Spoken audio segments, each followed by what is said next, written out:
Page 40, spinning spokes. This lesson is introducing you to that last accidental sign, and that is the double flat. So that's 5 accidental signs that we've had. You already had the double sharp, was a little X in front of the note. Well, the double flat is actually 2 flat signs. And you see it in here in various places. Look in the second line, second measure. Eighth notes are here, they're triplets actually. And then you have an A double flat. It's just, you have an A flat, A double flat. Just go down one. And the next one you also get an A double flat. Now the question there is, why the double flats and double sharps? Why don't they just put the note in? And the answer is, it has to do with music theory and harmony and chords and the way they're constructed. I don't teach it in these lessons. I don't get into it. There's plenty of other channels on YouTube or books you can get which explain the music theory, where you can get into why there are double sharps and flats and things and all that. You know, you can do that on your own. I don't. Here, you need to know what it looks like and how to play it. So let's see what spinning spokes is doing. It's 1 page long, treble and bass clef, 1 sharp in the key signature, so it's either in G major or E minor. And again, I look at the end, I hear it's ending here, I figure it's in E minor. However, as far as the practicing goes, I do the key signature. So I'm going to do the G major and the E minor, the scales and the arpeggios for those. And 4/4 time, and we have triplets, 1 and a 2 and a 3 in the right hand.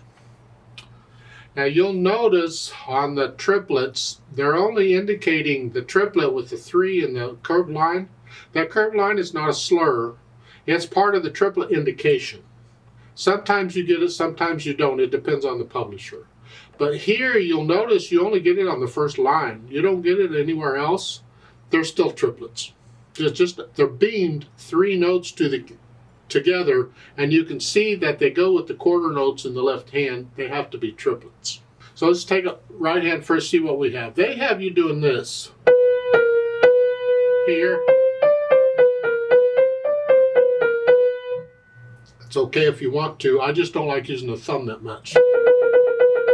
I'm simply going to put here, I'm going to be in this position, and I'm just going to go here. I'm just going to roll the here on this. Now on the second line or second measure, they're going to come up. The little finger's got to come up. And then I can do the and here. So I have to adjust a little bit because I'm spreading out. But at the beginning, I'm still doing that. You can use the fingering in the book, though. It's fine.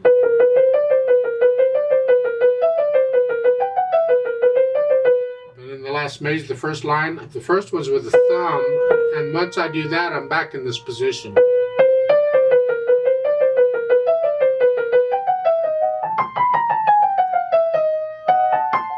Here, second line, second measure, it's here. That's the chord, and that's the fingering, just spreading out a little bit. This is part of a full diminished 7th chord. It's a, again,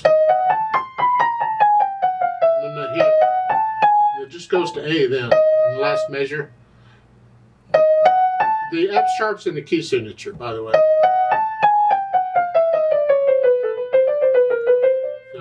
Third line. The sequence going down, it's a 3. You can do it 2/4. You do the same thing here. Usually what I do is I 1/4 or 1/3. Here, we have an F sharp coming up in the second measure. It puts us up here, so I'm not crazy about using the thumb here. So I'll probably use second finger. So at the beginning of the line, and then I'm going to use second finger on each one. 2, 2, 2. That way, when I get to the black key, I'm okay. Here.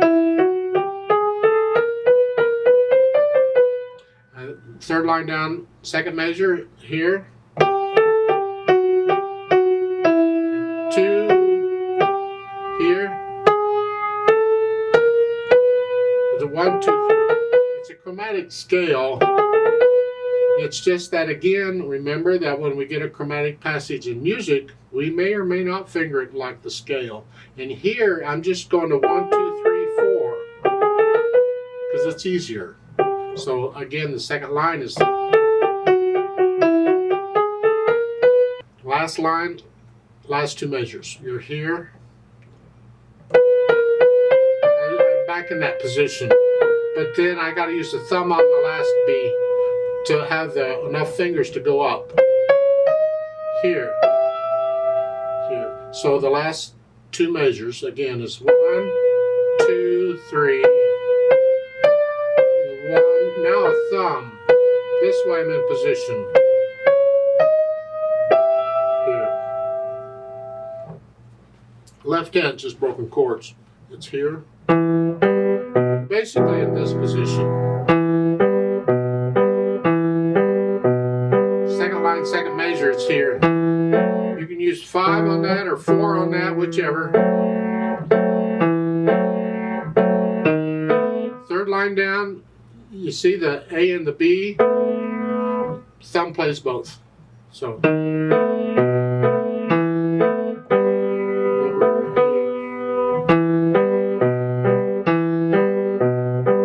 put the hands together, and here again I just wanted to see how they're working together.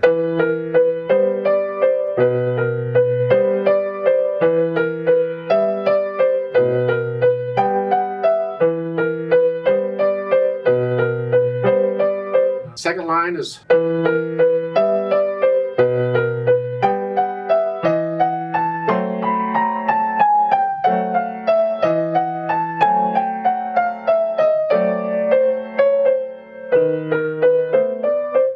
you put the hands together as slowly as you need to, and then go back over the tricky spots so it's a steady beat throughout. The triplets are just no hesitations anywhere. And then we'll think about the articulation, which there isn't really any. You're pretty much connecting it here. That's okay.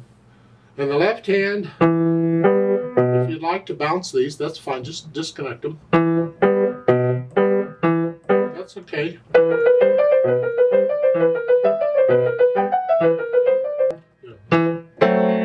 Accent on the half note.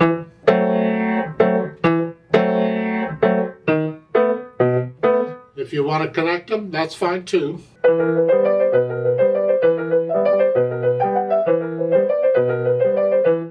It's interpretation. You try them out and pick one. You decide what you like. Or your teacher will pick one for you. That'll work too. Dynamics applies to the triplets. Soft, whatever that is. Whatever you think soft is in the second line, second measure, you go up to loud. And you're staying loud to the end of the line, you go back down to moderately loud.